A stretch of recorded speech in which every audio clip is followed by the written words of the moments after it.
The trucks had nowhere left to go. They sat jammed in the spine of the wadi, metal hulks trapped between high rock walls that funneled every round, every blast, straight into the men taking cover beside them. The dry riverbed, smooth-worn stone, and powder sand might as well have been a firing lane on a range someone else owned. Tracers clawed down from the ridgeline, green and angry, stitching across the hoods and windshields. Rounds smacked into steel with hollow, ringing bangs, punched through doors with meaty thuds, or hissed low across the sand, winding off stone. A tire on the lead truck shredded, the vehicle sagging, frame groaning like something wounded. Viper 1. This is Viper Actual. Say again. You're breaking up. The team leader, Lieutenant Cole, was half-curled behind the rear wheel of the second truck, radio pressed against his ear, voice raised to compete with the storm. The net answered him with a smear of white noise and broken syllables. Per actual comms, jam no. Static swallowed the rest. Cole bared his teeth, frustration and dust, making his face look carved out of the same rock that penned them in. God damn it. Comms are trash. Kestrel, if you can hear me, we need steel on that ridge now. Nothing. Just the soft hiss of a dead connection and the harsh, very real crack of enemy fire. Up on the ridge, the enemy had everything they needed. High ground, overlapping fields of fire, at least 2 machine guns, and rifles peppering any spot that looked like cover. The geometry of it was perfect if you were on their side. The wadi was a trough, and the seals in it were livestock. Cole risked a glance over the bed of the truck. He saw the mortar team first. 3 men in loose clothing and scarves crouched in a shallow scrape, feeding fat rounds into a tube that coughed smoke with each shot. The rounds arced somewhere out of sight, but the impacts came close enough that the air itself felt like it was kicking him in the chest. One landed short, sand jumping in a tall plume, the concussion slapping his eardrums.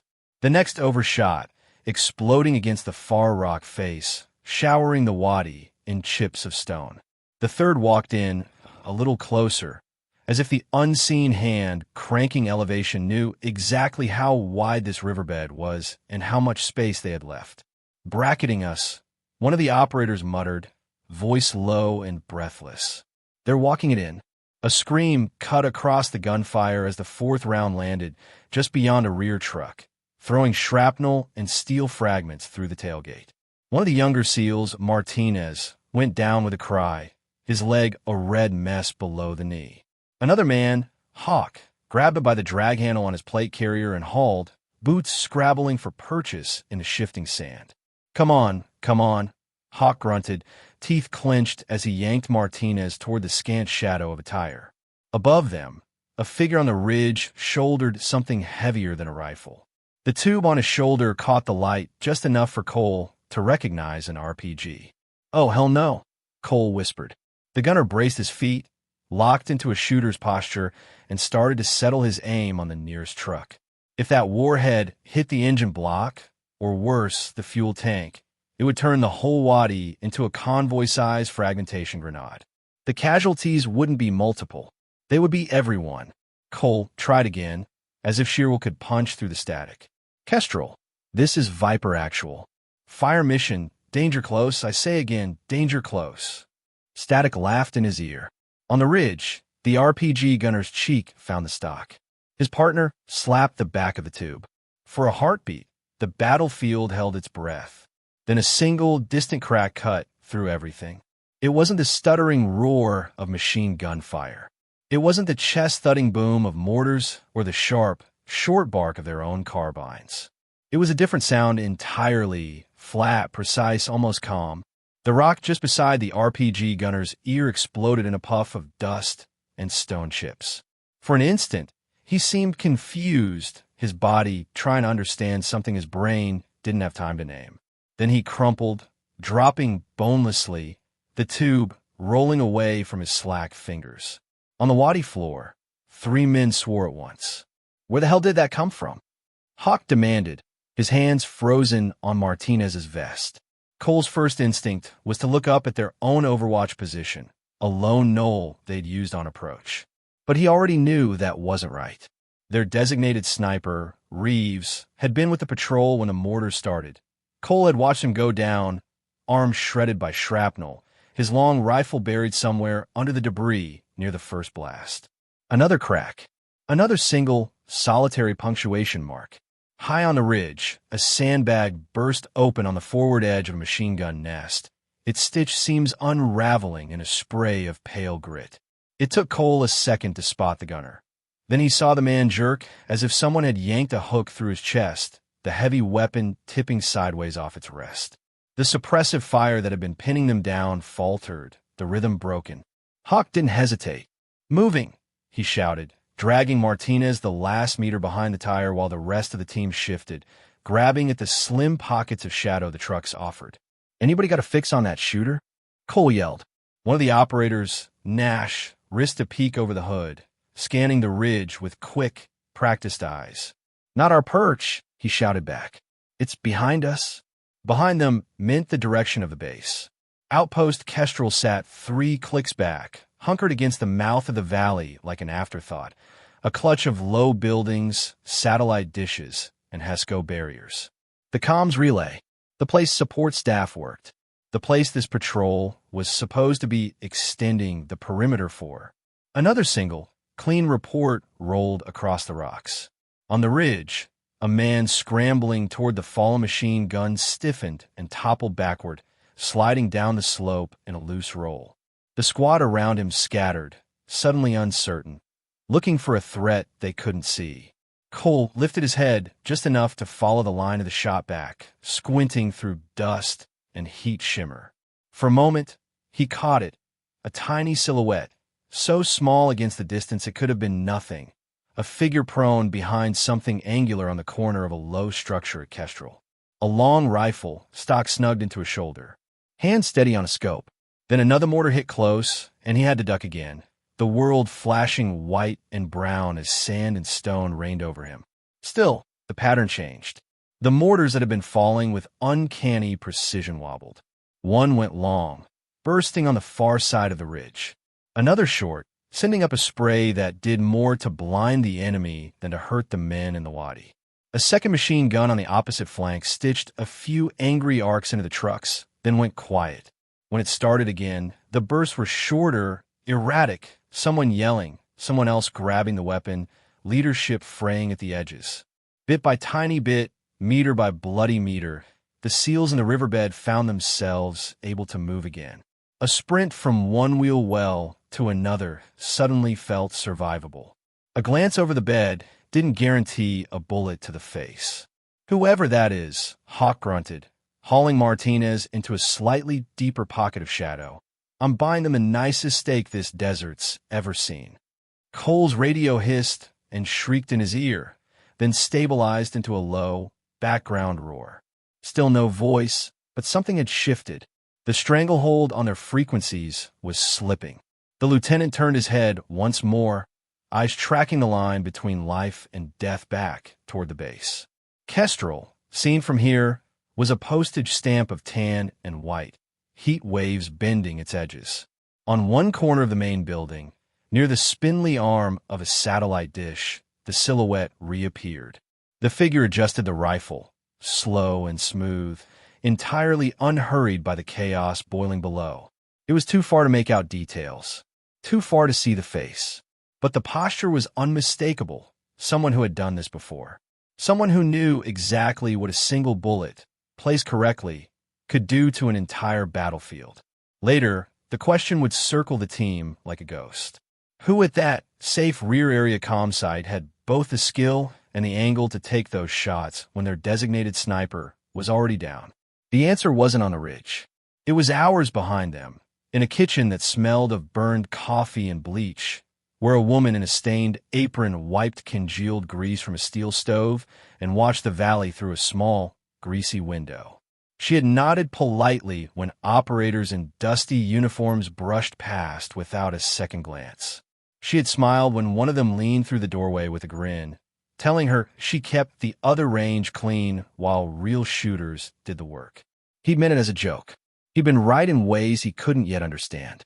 Because when the attack finally came and a bloodied SEAL shoved a sniper rifle into her hands, Everything the unit thought they knew about her, and about who was allowed to save them, flipped. Dawn came to outpost Kestrel in shades of washed-out orange and the dull, endless tan of dust that never really settled.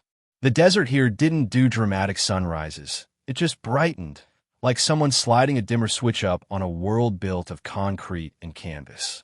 The outpost clung to the edge of the valley, a squat cluster of low buildings ringed by Hesco walls and razor wire. Satellite dishes pointed at the sky like question marks. Skinny radio masts rose above them, festooned with antennae and cables that hummed faintly when the wind picked up. Beyond the blast walls, the valley unrolled, a smear of scrub, patchwork fields, and the distant scatter of a village. A single dirt road stitched it all together, winding down from Kestrel's gate, across the flats, and past the houses of people who watched everything and declared nothing. Inside the galley, Petty Officer Nora Reyes had her hands inside a stove. Not in the horrifying way. Her arms were plunged up to the elbows in a steel box streaked with carbon and hardened grease, a rag twisting under her fingers. The big industrial range, somehow older than half the people on base, had a habit of burning hot on one side and sputtering on the other. She couldn't fix its age, but she could keep it from becoming a fire hazard. She'd been at it for 20 minutes, working in steady circles. Every so often, she'd glance at the big metal clock bolted to the wall. Not because she cared about breakfast rush. She could cook 15 trays of powdered eggs in her sleep by now, but because the clock told her how far they were from first light on the valley floor. In the doorway, boots clattered on the threshold. A pair of operators stepped in, already in half-kit, shirt sleeves rolled, rifles slung muzzle down. They moved around her without really seeing her, hands reaching automatically for the coffee urn. One of them, big shoulders, dark beard, glanced over the range. "You ever stop cleaning that thing, Reyes?" he asked, voice friendly enough. "Not if you like your bacon more brown than black, Chief," she said, not looking up. Senior Chief Walker chuckled. "Fair." He took his coffee, black and scalding, and started to turn away. Then he paused. "You still check your dope?" he asked, like he wasn't sure he was allowed to ask, but couldn't help himself. Nora's hand froze on the rag for a fraction of a second. "On this thing." She patted the side of the stove, lips twitching. "Keeps changing. I'm chasing it." He shook his head, eyes crinkling in a way that said he'd meant something very different. "You know what I mean?" She finally met his gaze. For a beat, the galley seemed quieter, the industrial hum dimmer. "Old habits," she said. "They don't die easy." Walker grunted, something like satisfaction flickering across his face. "Good. Some habits I like seeing on my base." Then the moment passed. Another operator shouldered his way in, jostling Walker with a good-natured curse, joking about the day's patrol like it was a gym session instead of a risk brief. By the time they were talking routes and checkpoints, Nora was back to scrubbing. Technically, her rating said culinary specialist. On paper, she was also filling a logistics slot, because Kestrel was the kind of place where the answer to most manpower problems was make do. She managed inventory, juggled supply requests, and knew exactly how many boxes of MREs sat in each container. What the paperwork didn't say, what most of the platoon didn't know, was that she also held a qual card from another life. A different command, a different country, a small laminated square that said she had once been trusted with a different kind of range entirely. In the ops tent, the officer in charge flicked a laser pointer at a map tacked to the wall. The tent smelled of dust, canvas, and coffee. "Kestrel is the relay for this entire slice of sky," he said, tapping the symbol that represented their little cluster of buildings. "Drone feeds, tasking data, encrypted traffic. You blind this node, everything downstream gets a migraine." The team nodded, some sipping coffee, others stretching shoulders and necks, going through those little pre-mission rituals of people who've heard lectures like this 100 times. "Intel says our friends in the valley want to win," the officer went on. "They'd love to snatch some of our gear, maybe a face or two, and put on a little show. So we're showing the flag. Presence patrol through the village, outer cordon on the ridges, eyes on the road. Standard day in paradise." Nobody in the tent used the word easy. Nobody ever did. but the weight of it felt routine. In the galley, breakfast plates clinked and scraped as people cleared trays. Nora moved between tables with a gray tub on her hip, slipping plates and cutlery into soapy water. She didn't look like she was listening to the operators talking around her. She was. "Drone on station at 10, someone said. That'll keep them honest." "Locals V been quiet," another answered. "Too quiet, if you ask me." Nora filed that away. She stepped to the far end of the room, near a narrow window that looked out over the valley. As she stacked trays on the counter, something pricked at the edge of her attention. New lines on the ridge. At first she thought it was just the light, the way morning stretched shadows differently. Then she realized what she was seeing: thin, vertical glints along the crest. Rebar driven into the earth, capped with small, reflective markers. She frowned.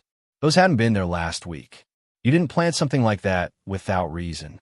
Not in a valley where people measured changes in their landscape, like they measured changes in their own faces.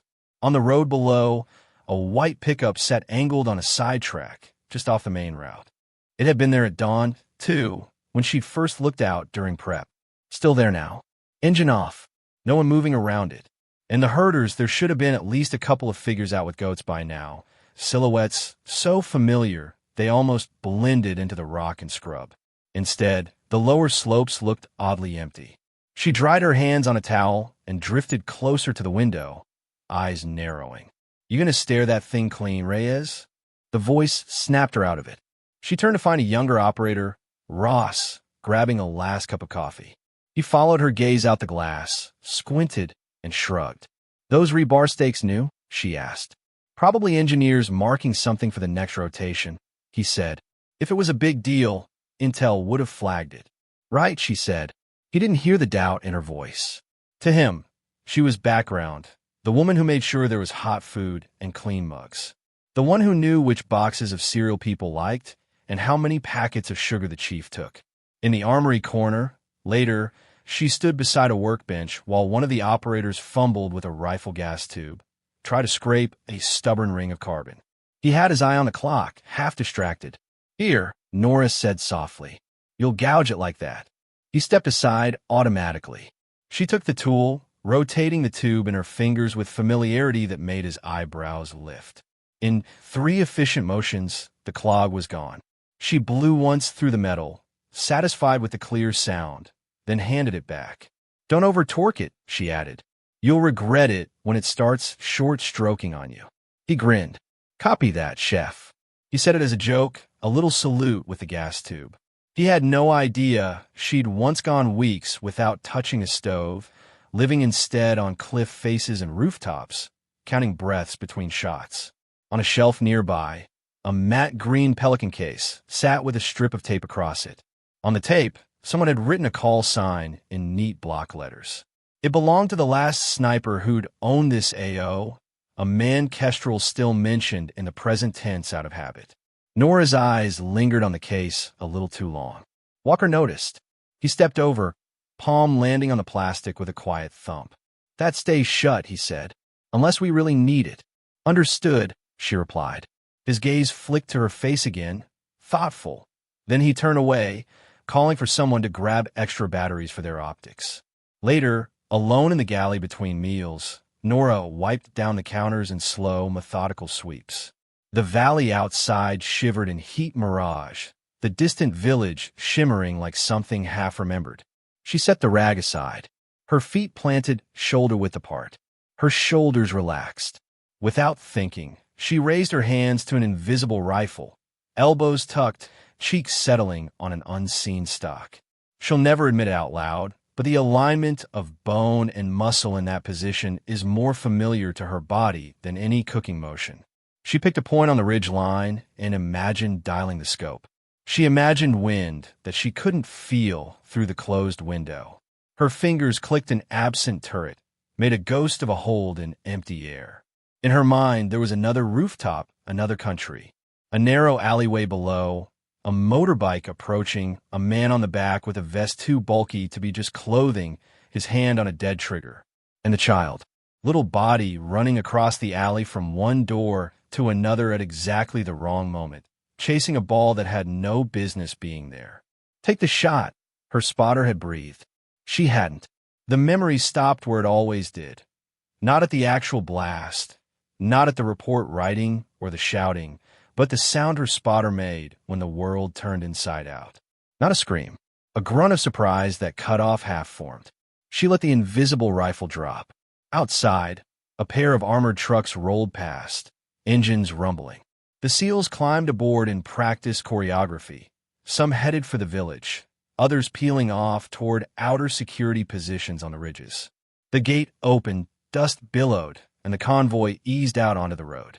Nora turned to the whiteboard that listed her tasks for the day. Grease traps, inventory checks, coffee pots. Mundane boxes to tick in a world where some boxes, once checked, were permanent.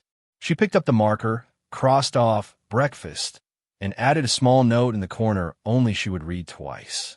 Drone on station, 1000. Watch ridges. Then she capped the marker and went back to cleaning the range. The patrol's radio chatter was light at first, easy, the sort of running commentary that filled the space between genuine threats. Viper 1, passing checkpoint Alpha. Copy 1. Eyes on that white pickup at the fork, same one from yesterday. Affirm. No movement. We'll swing by on the way back. The trucks rolled along the dry riverbed, tires crunching over stones, suspensions groaning. Ridges rose on either side. Not sheer cliffs, but steep enough that climbing them under fire would be suicidal. Overhead, the sky was a hard, indifferent blue. In the ops tent at Kestrel, the duty comms tech sat hunched over his radios like a pianist at a keyboard, headset crooked on one ear. The screens flickered with signal strength bars and identifier codes. All the unseen wires of modern war running through a concrete box on an unremarkable hill. Viper, this is Kestrel, he said in his mic, confirmed drone on station in 20. Solid copy, Kestrel. Cole's voice came back, clear. We'll be at the village by then. Locals can wave for the camera. Nora heard the edge of that exchange as she hauled a crate of canned goods across the galley. She wasn't supposed to be listening, but radio noise lived in these walls. It seeped under doors and through vents, as much a part of the base as the generator's rumble. She slid the crate onto a shelf, wiped sweat from her forehead with the back of her wrist, and checked the clock. Out the thin galley window, the valley lay under a haze of rising heat. The white pickup still crouched on its side road, unmoved. The rebar stakes on the ridge caught the sun at a perfect angle, tiny sparks against the dun-colored rock. Something felt wrong. She couldn't explain it in a sentence that would satisfy an intel officer. It wasn't a single detail, but the accumulation of small, off notes, the absence of herders, the static stillness of the truck, the way the air itself seemed to be holding something. She was reaching for the radio mounted near the serving window, more out of habit than out of authority, when the sound hit. It started as a faint whine in her teeth, an almost musical interference that made her jaw tighten. The radio's idle chatter slurred, words smearing into each other. On the patrol net, Cole said, Kestrel, this is Viper Actual, we're... The rest of the sentence dissolved into a wash of white noise. The comms tech in the ops tent straightened, fingers flying to adjust dials. Say again, Actual. You're unreadable. What came back wasn't just static. It was a deliberate kind of silence, the kind that presses down, a blanket of noise on specific frequencies. Sir. The tech called over his shoulder. We just lost Viper on primary and alt. And I'm seeing drops on the drone control link too. Terrain? The officer asked. The tech shook his head, gaze flicking to a spectrum display. There a thick band of signal squatted where it hadn't been a minute ago, drowning subtler lines. No, sir, he said quietly. That's a jammer. Almost on cue, the first mortar landed. It hit just outside the wire, close enough that the galley windows shivered in their frames. The boom rolled through the building, making pots jump on shelves.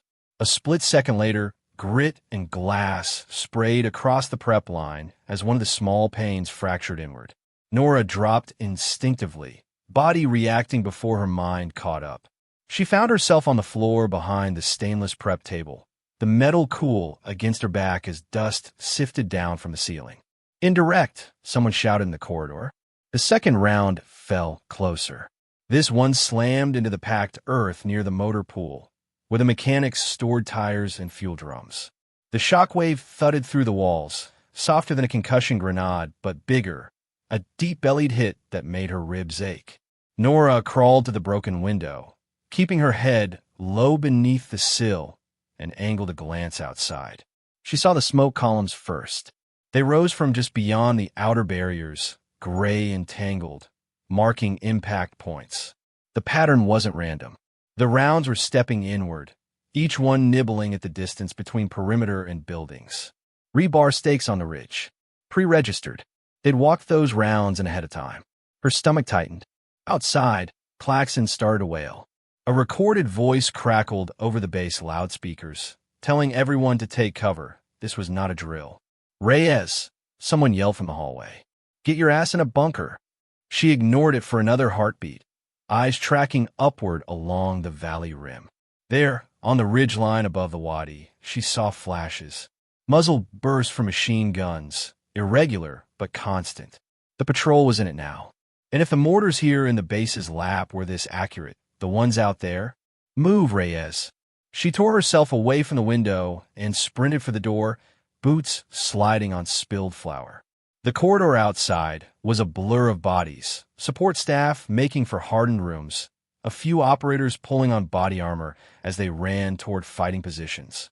"Kestrel, this is Viper. We're taking..." The voice on the radio cut out, replaced with a long, ugly squeal. In the ops building, the comms tech stared at his board. One channel after another went red. Drone link lost. Patrol net unreadable. Even the SAT backup was choked with interference. "Sir, we are deaf," he said, more calmly than he felt. "They're sitting on our whole spectrum."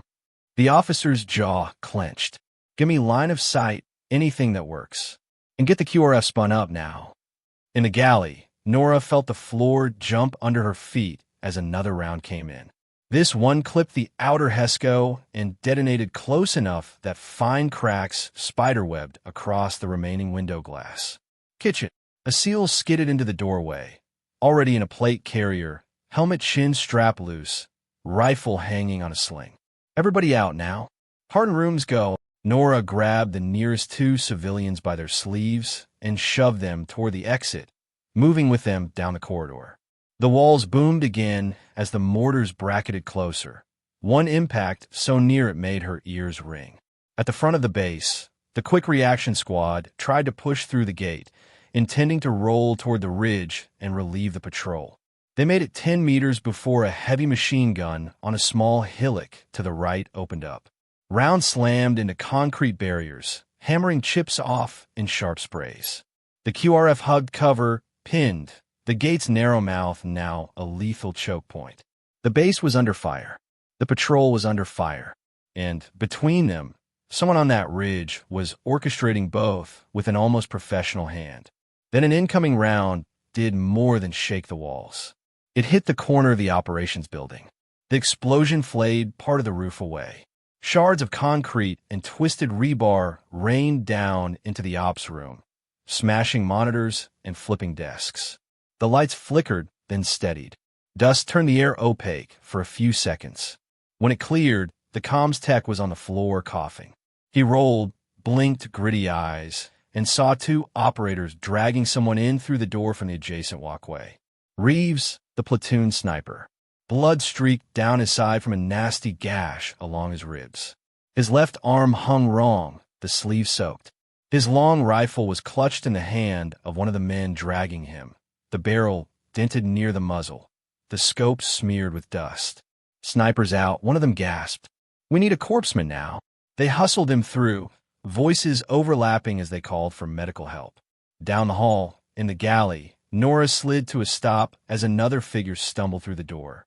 This operator looked like he'd sprinted straight from the blast. One arm was streaked in blood, not catastrophic, but leaking. His chest rose and fell in hard heaves. Across his back, slung awkwardly, hung a familiar shape, the long rifle. He sagged against the doorframe for a heartbeat, catching sight of her crouched near the prep table. His gaze flicked to the weapon on his shoulder, then back to her face. He saw the way her eyes locked onto the rifle. Not with curiosity, with recognition. You, he said. She swallowed, throat dry. Me what? You went to the course, didn't you? He demanded, words tumbling out in a rush. I've seen your file. You were. Not anymore, she cut in. Her voice was steady, but her hands were trembling. She realized, fingers twitching against her thighs. I cook. A mortar landed close enough that half the pans hanging over the prep line bounced and clanged like some twisted percussion section.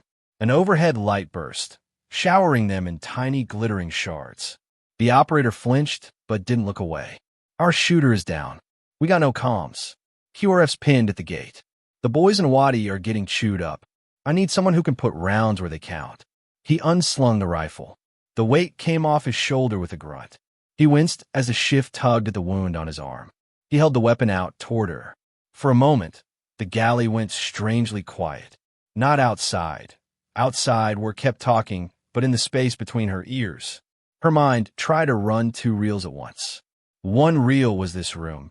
Broken glass, stainless steel, the smell of burned toast. The rifle just inches away, barrel scuffed, scope cracked, but serviceable, magazine seated. The operator's eyes wide with urgency. The other reel was that old rooftop.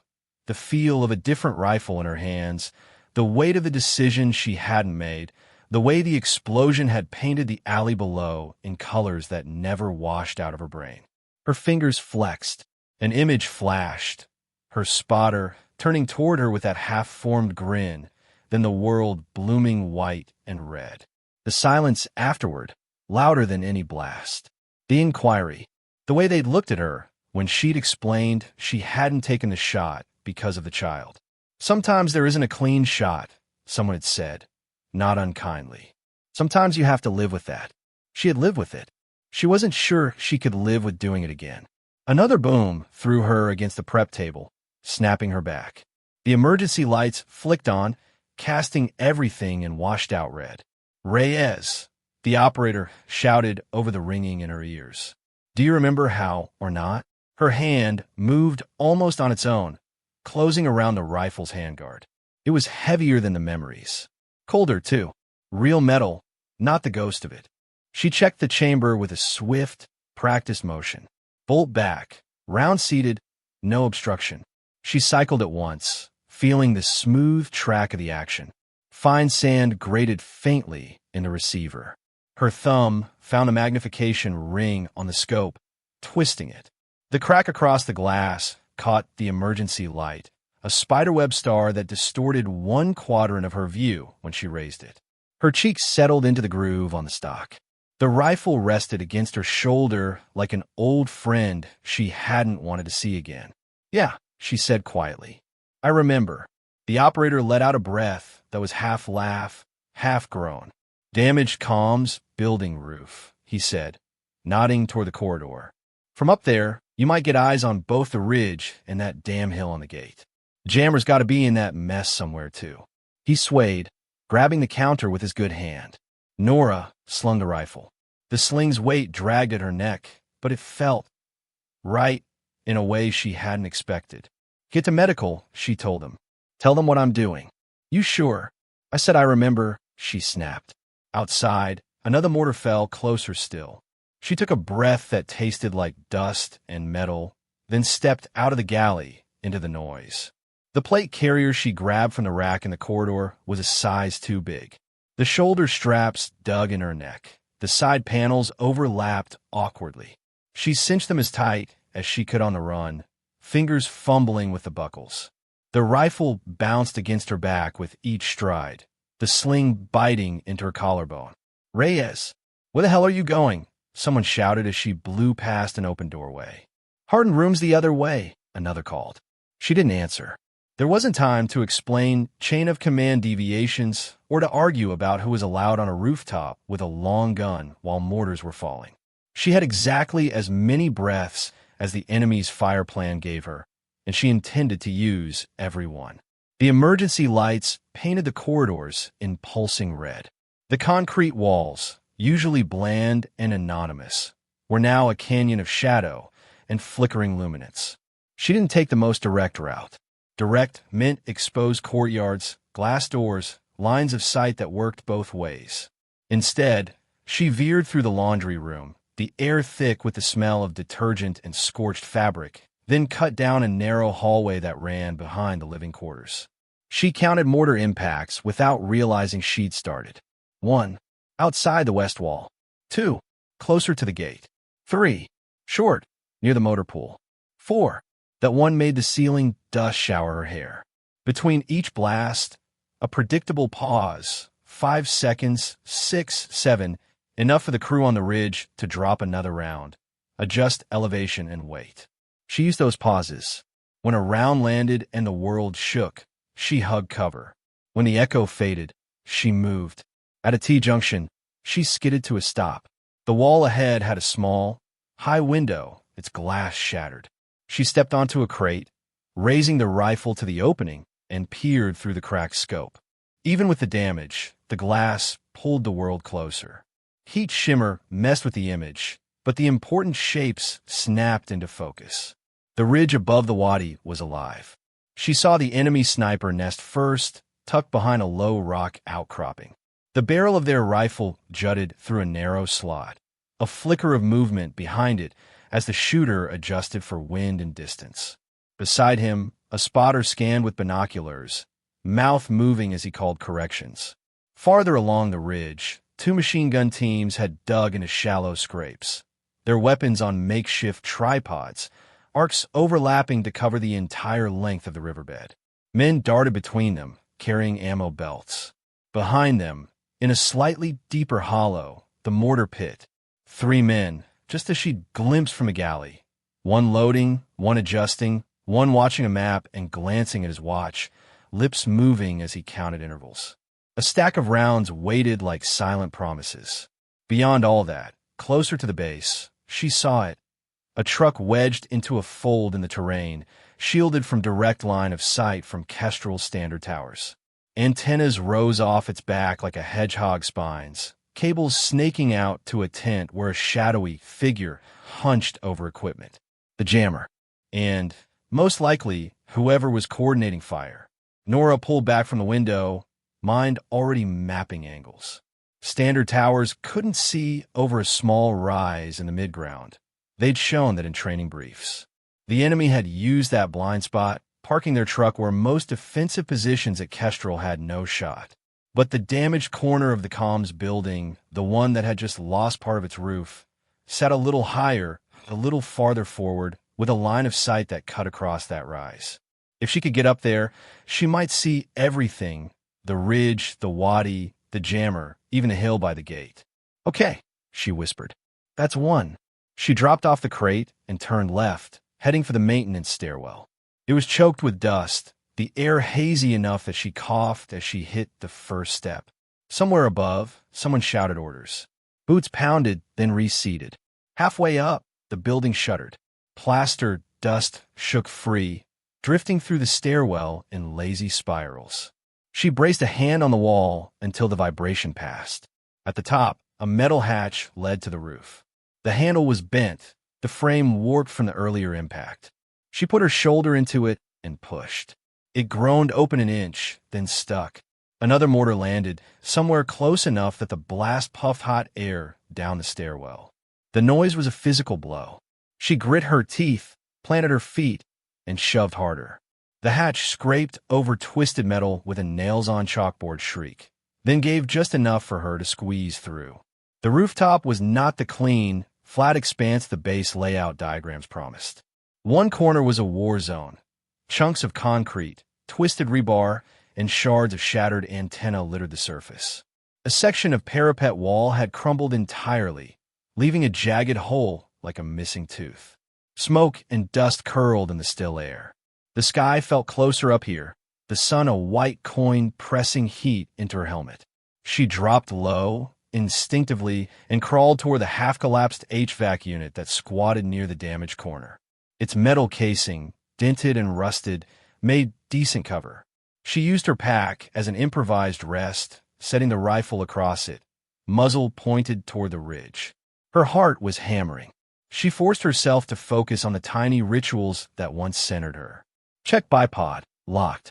Sling, clear controls. Bolt, forward locked, mag seated, reticle visible even through the crack. She raised her eye to the scope. The cracked glass warped the image at high magnification, bending straight lines into faint curves, turning bright spots into starbursts. If she centered her eye perfectly, the fracture cut across her field of view like a lightning bolt. Offsetting her cheek weld a few millimeters to the right shifted the damage to the periphery, usable but imperfect. Her thumb twitched on the magnification ring. She dialed back just enough to widen her field and mitigate the distortion. She checked the side pouch the wounded operator had shoved at her before he stumbled away. 2 full magazines. 1 partial. Rough count in her head. 25, maybe 26 rounds if someone had been lazy topping off. 25 bullets between holding this place and watching it fall apart. She swallowed. Through the scope, the jammer truck locked into view when she scanned left. Tucked into that fold in the ground, its antenna array bristled like an angry sea urchin. Cables ran from its belly toward the ridge, one thick line disappearing into the tent near the mortar pit. Control node, she thought, jamming and mortar fire from the same brain. Closer in, moving in the shadow of a low berm, a small team of militants crept along the base's weaker flank. For men, maybe 5, using the terrain with unnerving discipline. They checked sectors as they moved, weapons up, no careless bunching. Their line of approach pointed straight at the operations building, the one with the server racks and crypto gear. The heart of Kestrel's value. Of course, Nora murmured. You don't just want to kill us. You want the keys and the cameras. She tracked back up to the ridge. The sniper and spotter were still engaged, comfortable in their hide, focused entirely on the wadi. They hadn't noticed her yet. The machine guns chattered, bursts overlapping in a pattern that spoke of at least one competent leader calling shifts. As she lined up on the jammer crew, something sparked off the rooftop near her elbow. The sound arrived a fraction of a second later, a high-velocity crack and a metal ping. She jerked back by reflex, heart leaping in her throat. A small divot had appeared in the concrete at her side, grains of dust still trickling out. Someone down there had noticed movement on the roof, or gotten lucky with a stray round. Either way, once she fired, their attention wouldn't be random. That's the deal, she whispered. You play, they play back. She inhaled, filling her lungs to the top, then let the breath bleed out slowly. She could feel the tremor in her legs, the ghost shake of adrenaline in her thighs and calves. Her hands, though, were steady. The years hadn't taken that from her. No one was coming to join her on this rooftop. The QRF was pinned. The sniper she was replacing was bleeding in a makeshift aid station. The base commander had other fires to put out. It was just her a cracked scope and 25 rounds to change the geometry of a battle that was going very, very wrong. She set her cheek, centered the sight, and picked her first target. The first rule hadn't changed. You don't shoot what scares you most. You shoot what matters most. Nora's mind built the target ladder, even as her eyes settled on the reticle. First rung, the jammer crew and its antenna. Without that, Kestrel was deaf and the patrol was screaming into a void.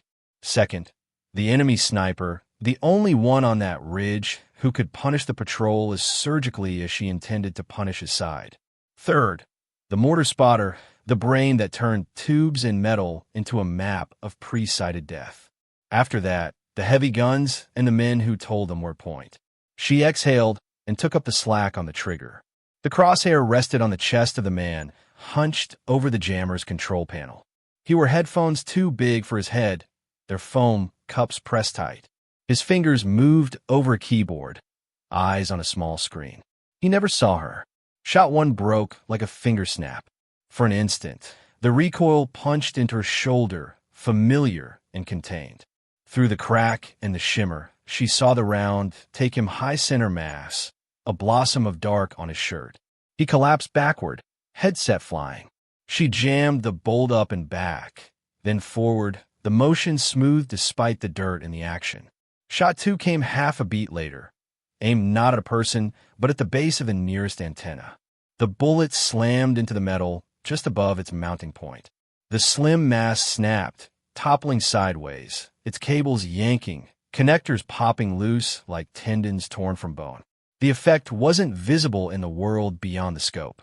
It was visible in the radios.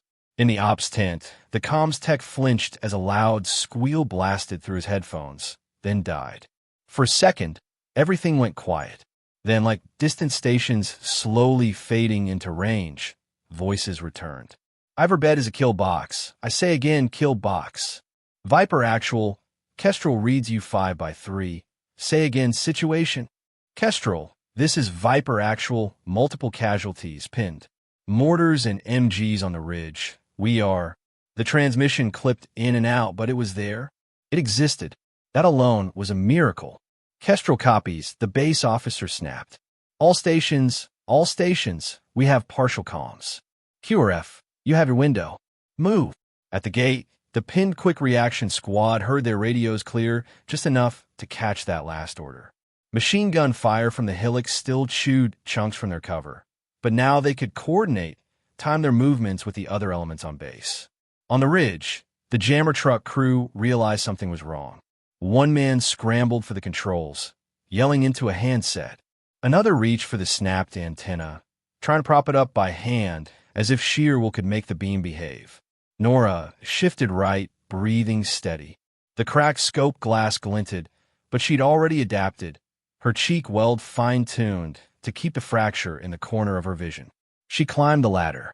The enemy sniper was second. He lay prone behind his rock, rifle nestled in a nest of sandbags. His spotter crouched beside him, pointing, murmuring adjustments. They were focused on the wadi, on the trucks, and the men below. Their world had been simple. They were the hunters, their prey trapped. She watched the spotter's mouth move. Up to right point 5. She waited until the machine gun to their left began a fresh burst. The chattering roar covered the unique crack of her shot. She squeezed. The round took the sniper just behind the ear, exiting near his cheek in a small, horrible spray. His hand spasmed on the trigger, sending an accidental burst of rounds into the sky before the rifle sagged. The spotter jerked back, eyes wide. He didn't know where it had come from. His gaze darted along the ridge, scanning for a threat at his own level. Nora was above and behind him, on a plane he'd never considered. Bolt. Up, back, forward. Third rung. The mortar brain. She shifted her aim, tracking along the ridge to the shallow pit. The loader was just slotting around into the tube. The gunner's hands were on the barrel. The spotter stood slightly back, holding a map and pencil, his mouth moving as he counted, his hand gesturing at a point in space where he imagined the next impact would land. She knew that distance. She'd walked splintered alleys where spotters just like him had lived. They were the difference between chaos and pattern, between harassment and execution. She put the reticle on his chest and fired. The loader flinched when blood sprayed across his arm. The spotter dropped, the map fluttering out of his hand, pencil bouncing off the tube. The next mortar round thumped into the barrel crooked, misaligned. When it fired, the round sailed long, detonating harmlessly against the far slope. In the wadi, Cole felt the difference even before he understood it. The last mortar impact had been close enough to taste. This one was a distant thud, more sound than threat. Something's messing with their rhythm, he shouted at Hawk. Whoever's on our side up there, keep feeding him. Back at Kestrel's gate, the QRF leader heard the machine gun on the hill stutter as its feeder shouted something and looked over his shoulder. The fire slackened. That was all they needed. On me, he yelled, and his team bolted from behind the barrier, sprinting toward a forward berm that offered a better angle. One man dragged a light machine gun, barrel smoking. Nora kept working down her ladder. One of the machine gun assistants on the ridge popped into view as he yanked a fresh belt of ammo across a weapon. She led him by half a heartbeat and fired. He folded, the belt twitching out of his hands. Another shot walked into a squad leader who'd stood up to wave men forward, rifle in one hand, the other raised. He dropped like someone had cut his strings. The men around him hesitated, formation faltering. Each impact wasn't just a casualty. It was a fracture in cohesion. Voices rose, confused. The once coordinated streams of fire became broken bursts, the timing of their bursts drifting out of sync. Down below, the patrol seized the moment. Move! Cole bellowed. Truck to truck, one at a time. Cover and go. Hawk vaulted from behind the tire, dragging Martinez another few meters toward a slightly deeper scour in the wadi bottom. Nash popped up, ripping off a controlled burst toward the ridge, then slid back into cover as rounds chewed at the truck's metal skin. The battle, which had been a one-sided execution, started to feel like a fight. The enemy adapted. They weren't amateurs. Whoever had put this ambush together had done more than throw bodies at terrain. They'd studied Kestrel's layout, mapped its blind spots, marked the wadi's dimensions with rebar stakes. They could adapt under pressure. On the ridge, a man with a radio gestured violently toward Kestrel with one hand while talking into his handset. Two fighters near the jammer truck scrambled to adjust surviving antennas, one of them pointing toward the base while the other scanned the horizon with binoculars. Seconds later, a small quadcopter buzzed up from behind the ridge, rotors chattering, climbing into the hot air. It dipped for a second, then steadied, tilting toward Kestrel like an insect scenting sugar. Nora heard it before she saw it. The drone's thin whine cut through the heavier booms and cracks, a high-pitched, insistent buzz that set her teeth on edge. She peeled one eye from the scope long enough to spot it coming in low, hovering camera pod swinging. Of course they had a drone. Why wouldn't they? They weren't primitive, they were strategic. She put the crosshair slightly ahead of the drone's path and fired. The round clipped air a hand's breadth in front of it, the shockwave making it wobble but not fall. The little machine dipped, recovered, and kept coming, its camera now swiveling directly toward the rooftop where she lay. Damn it, she hissed. She'd just wasted a bullet and told them exactly where she was. The response was immediate. Rounds began zipping into the rooftop, peppering the HVAC unit, chipping the parapet, making concrete dust jump in staccato spurts. One struck the corner of her pack, spinning it slightly. Another slammed into the lip of the roof, sending stone fragments into her cheek. She dropped flat, pressing herself against the warm concrete, heart pounding. The iron tang of fresh blood, probably hers, probably not serious, filled her mouth. The drone's buzz shifted as it hovered almost directly above her position, calling her out like a spotlight. On the valley floor, Cole heard the new pattern of gunfire, short, focused, all converging on a single point near the base, and understood. Someone on our side's up there drawing fire, he shouted. Use it. We move on their reloads, not ours. In the base perimeter, the QRF team reached their forward berm. Their light machine gunner slammed the bipod down, leaned into the weapon, and opened up, sending a steady stream of rounds into the ridgeline. He didn't need precision. He needed volume. Cover for whoever's on that roof, he yelled over the clatter. Under the hail of incoming rounds, Nora crawled. She dragged the rifle, pack, and mags with her across the rooftop, broken glass crunching under her knees. Staying behind the HVAC unit meant getting flanked. Staying in the open meant getting killed. She chose a third option, hugging the ragged edge of the destroyed parapet, using its jagged gaps to flash her barrel and then disappear again. She stopped behind a small generator housing, chest heaving. The drone shifted overhead, trying to reacquire. We can do this, she told herself, voice barely audible. You've shot under worse. You've shot under better. This is just another day on the range, with someone scoring your hits. She risked a quick peek through the scope. Down by the ops building, the small assault team she'd seen earlier had closed half the distance. They moved in bounding pairs, using the base's own blast walls as cover. One man grabbed a civilian worker who'd made the mistake of sprinting from one building to another at the wrong time, yanking him against his chest, pistol pressed to the man's ribs. They were angling toward the door with a cipher lock, the entrance to the room with the server racks and crypto modules. Their objective glowing like a beacon in their minds. Nora's stomach turned. She could hit the lead man. The angle was clean, but his body was mostly hidden by the hostage. Any miss would go through both of them.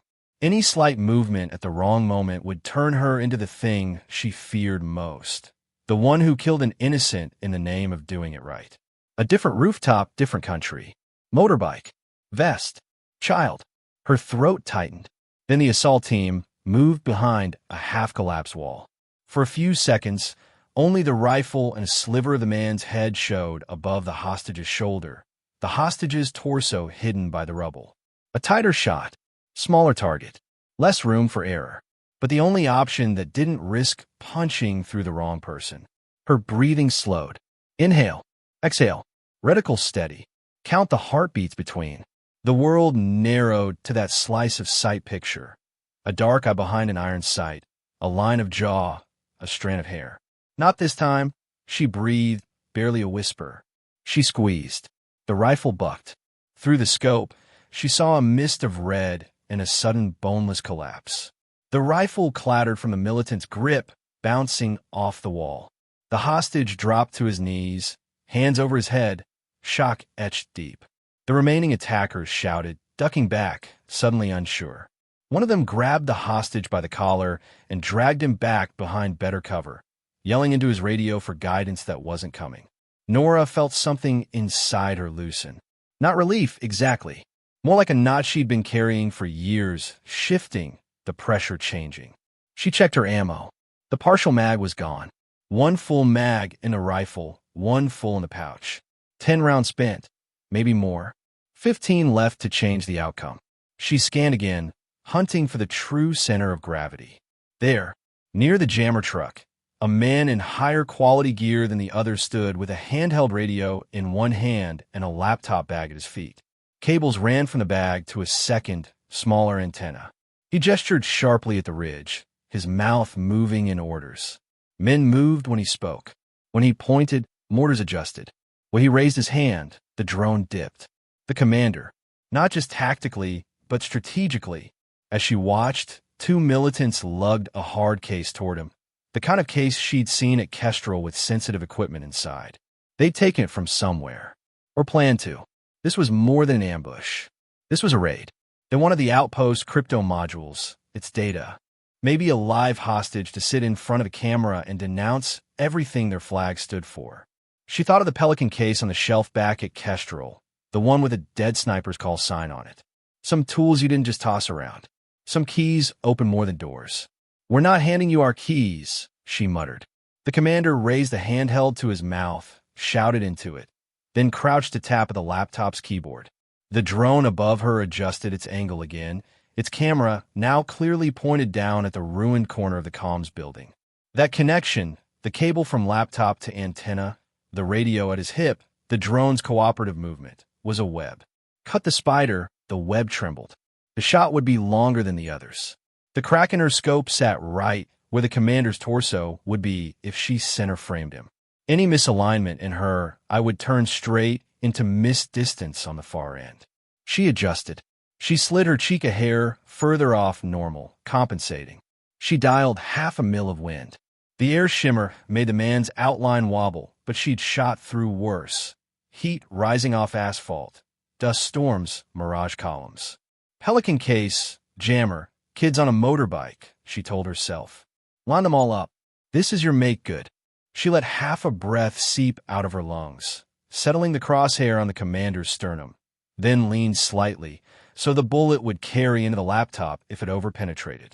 For a moment, the past and present stacked, 2 rooftops layered in her mind, 2 sets of stakes, 2 choices. This time, no child ran into the frame, just a man who had chosen this. She stopped the trigger on the wall, then added that final ounce of pressure. The shot felt different. It was the same recoil, the same crack, but something in her body registered the meaning before her mind caught up. Through the scope, she saw the bullet hit. The commander snapped backward, arms flung wide. The laptop exploded in a spray of plastic and sparks. The cable ripped free. The antenna toppled. On the ridge, the synchronized bursts of machine gun fire wobbled, then broke into uneven, panicked streams. Some men kept firing. Others froze. A few dove for cover, instinctively seeking leadership that had just vanished. Overhead, the drone jerked, its movement suddenly erratic. It wobbled, yawed wildly, then began to drift. On the base perimeter, the QRF light machine gunner saw it falter. "Got you," he muttered, sighting in. He squeezed the trigger, sending a burst of rounds up. One of them connected with a rotor arm. The drone tumbled, spinning, and smashed into the dirt in a plume of dust. In the wadi, Cole heard the difference in enemy fire. The tight, disciplined pattern dissolved into scattered noise, like a radio losing lock. "Now," he yelled. "Full brake. Use the trucks and go." The team moved as one, years of training overriding exhaustion.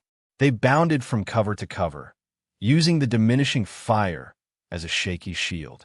Hawk slung Martinez across his shoulders in a fireman's carry, grunting with effort, while Nash and another operator fired quick, controlled bursts to discourage any last accurate shots from the ridge.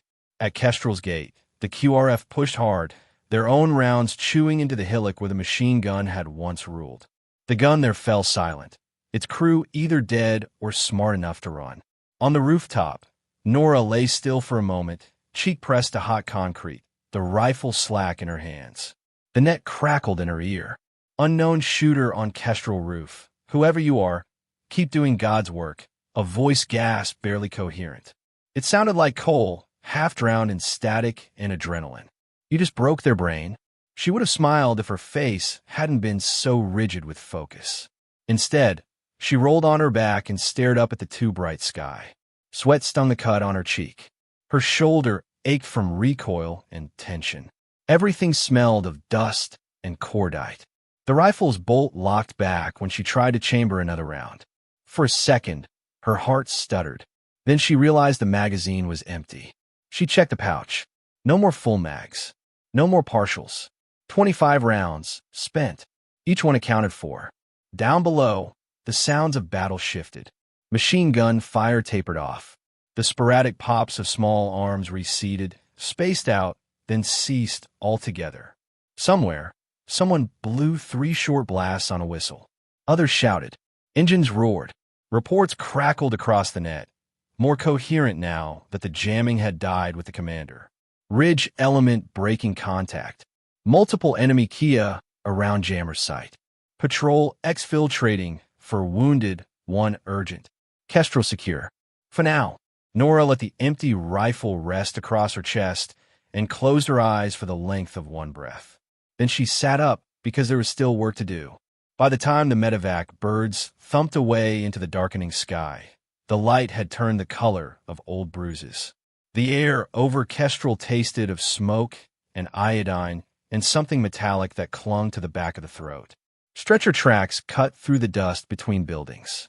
Bloody boot prints overlapped in crisscrossing patterns. Shell fragments gleamed dully where they'd half buried themselves in the ground. In the makeshift aid station, a repurposed storage room smelling of antiseptic and sweat, cots stood in 2 uneven rows. Corpsmen moved between them with brisk, efficient hands, their sleeves rolled, forearms streaked. Nora sat on a crate in the corner, plate carrier unbuckled, helmet off, hair plastered to her forehead. The rifle leaned against the wall beside her, bolt locked back, bore flag in place. Regulations mattered again, now that no one was actively trying to kill them. Her hands were still streaked with powder and rooftop dust, black grit embedded in the lines of her palms and under her nails. When she flexed her fingers, a faint tremor ran through them. Across the room, Reeves lay on a cot, bandaged from mid-chest to hip on one side. His arm was splinted. A clear plastic tube snaked from his nose to an oxygen canister. His eyes were open, though, and watching her. "You stole my job," he croaked. She huffed something like a laugh. "You left it lying around." He shifted, grimacing, then nodded once. "Heard what you did up there," he said. "Guys are already arguing about whether you're real or a fever dream." "Tell them I'm the kitchen staff," she said. "They'll stop arguing." He snorted, the sound turning into a cough. Too late. In the debrief tent, a different sort of triage was happening. A folding table sagged under the weight of recovered enemy gear. Laptops cracked, but salvageable. Radios with unfamiliar frequencies, paper maps with hand-drawn grids. A projector beamed a satellite image onto a hanging sheet, lines and symbols overlaid in different colors. The valley was there, frozen in top-down view. The ridge, the wadi, the base. Little icons marked mortar pits, machine guns, the jammer truck's position, and the tent where cables had converged. Intel guys pointed at rebar stakes on a ridge, visible as tiny, neat rows in the imagery. Someone had driven them weeks ago, marking ranges and azimuths. The same stakes Nora had spotted while clearing trays. Pre-planned, one analyst said. They rehearsed this, walked rounds in on both the base perimeter and the wadi. Tonight was the exam. Another tapped the wrecked drone, now lying on the table like a dissected insect. Commercial frame, but the software's been modified. They weren't improvising. They built a mini kill chain, jam, pin, blind, capture. Capture what, exactly? The officer in charge asked, though he already half knew. The answer lay in the hard cases they'd pulled off dead militants near the ops building. When they cracked them open, they found duplicates of Kestrel's own gear, crypto modules, matching connectors, even a small camera setup designed to piggyback off the base's antennas. They wanted our keys, the Intel chief said, and they want a face from our Intel staff on a live feed, reading a script. Humiliate the coalition, disrupt operations, and prove they can hit a node like this whenever they feel like it. The map overlay showed more than just their valley. It hinted at other circles, other ridges, other outposts. This wasn't just about us, the officer said quietly. This was a test message to everyone else.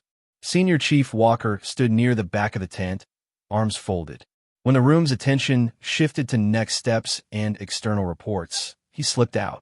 He found Nora outside, sitting on a low barrier, watching the last medevac bird shrink into the distance. The sky above, it was a darker blue now, stars starting to pry through. Reeves says you made him obsolete, Walker said by way of hello. She didn't look up. He'll be back on glass before I can finish teaching the new kid how not to burn pancakes. Walker snorted. Maybe. Doc says he'll be out of the line for a while. Gives me time to make a decision. She finally turned her head. About what? He jerked a thumb over his shoulder toward the armory. Pelican case. He didn't wait to see if she followed. He just walked. She went after him because of course she did. Inside the armory, the fluorescent lights buzzed. The familiar smell of oil and metal settled over everything. The Pelican case sat where it always had, but the tape with the old call sign was frayed at the edges now, stained by too many hands brushing past. Walker laid a palm on it, fingers splayed. This belonged to a good man, he said. We used to say he could reach out and rearrange a battlefield with 13 pounds of metal and glass. Nora remained silent. He died doing his job, Walker went on. Not because he screwed up, not because someone else did. Sometimes war just reaches back. We kept his kit tight. Didn't pass it out to whoever wanted to feel special for a day. He popped the latches with practiced motions. The lid opened with a sigh. Inside, nestled in foam, lay the tools of that old trade. A spare scope, dial faces worn shiny. A data book, taped at the spine, corners dog-eared. A laminated wind chart. A small, battered range card with faded pencil marks. Walker didn't touch the scope. He picked up the data book instead. He turned it over in his hands once, thumb running along the edge, then held it out to her. I watch you today, he said. From below, not through a scope. You did more from a busted rooftop than some people do standing in a sniper tower their whole careers. She stared at the book. I'm not. You are what you show me you are, he cut in. I don't care what your current billet says. I care that you saw the stakes on the ridge before the intel packet did. I care that when everything went to hell and your brain went back to a rooftop you never wanted to see again, your hands still did the right thing. He wiggled the book slightly. You don't have to open this, he said. You don't have to pick up that rifle again after tonight. You can go back to burning toast and yelling at people for leaving dirty trays. But if you ever want to use what's in here officially, not as a ghost, I'll sign the paper. She took the book. It was heavier than it looked, not in mass, but in meaning. The cover was scuffed, the ink on the name inside faded. She could almost see its previous owner, kneeling in some distant hide, noting wind calls and target ranges in cramped handwriting. Thanks, she said, voice flat because anything more would crack. He nodded once. For the record, he added, without the actions of Petty Officer Nora Reyes, this outpost and that patrol would likely be a footnote in someone else's brief tomorrow. I'll be writing that, whether you like it or not. Her lips twitched. Make sure you spell my name right. The cooks will never let me live it down otherwise. He barked a short laugh. After he left, she stood alone in the armory for a minute, turning the book in her hands. Then she set it gently on a shelf. Not in the Pelican, not in her locker. Somewhere in between. Neither buried nor fully claimed. In the galley, the world hadn't stopped. Dishes needed washing. Floors needed mopping. Someone had to check whether the freezer had held temperature through the power fluctuations. Life insisted on continuing in small, stubborn ways. Nora walked back in through the same doorway she'd sprinted out of hours earlier. Her range, was a mess. Dust lay thick on the burners. A pan had toppled off a hook in the earlier blast and lay bent on the floor. Burnt bits of breakfast clung to the metal like relics from a different day. She filled the sink with hot water. The hum of the boiler sounded almost obscene after the shriek of incoming rounds. She grabbed a scrub pad, squeezed it until soap foamed across her knuckles, and set to work on the stove. Circular motions. Pressure where the carbon clung darkest. The same attention to detail she'd used on a rifle bolt, now applied to steel stained with fat and smoke. Her hands shook only a little. Outside, someone new walked past the galley door, his kit still too clean, his eyes a little too bright. Another operator nudged him, jerking his chin toward the kitchen. "That's her," he said under his breath. "The cook," the new guy asked. The other man's mouth quirked. "Don't underestimate the cook." Nora heard it, because the walls carried sound the same way they carried radio home. She didn't look up, didn't acknowledge it. She just kept scrubbing, working at a blackened patch until it gleamed silver again. Somewhere down the hall, a radio chirped with routine reports. No more screaming for fire missions. No more static walls of silence. Just normal traffic, status updates, supply requests, drone handovers. The range hissed as she wiped it down, the last of the grime lifting away. On the table behind her, the rifle lay in a rack, clean and safe, bolt locked back, bore gleaming. Later, someone would sign it back into the armory. Maybe they'd tag it with her name. Maybe they wouldn't. Didn't matter. She rinsed the rag, wrung it out hard enough that water dripped onto the floor, and went back to work. Outside, the desert settled into its indifferent quiet, as if the day had been just another brushstroke in a landscape that had seen worse. Inside, a woman who just cleaned the range finished polishing a piece of steel and, without turning around, reached over with her free hand to rest her fingers on the edge of a worn data book sitting on the counter. Some of the most dangerous people on a base didn't brag. They didn't demand new call signs or front row seats at the debrief. They kept their gear squared away. And when the time came, they picked up whatever needed picking up, rifle or rag, and did the job.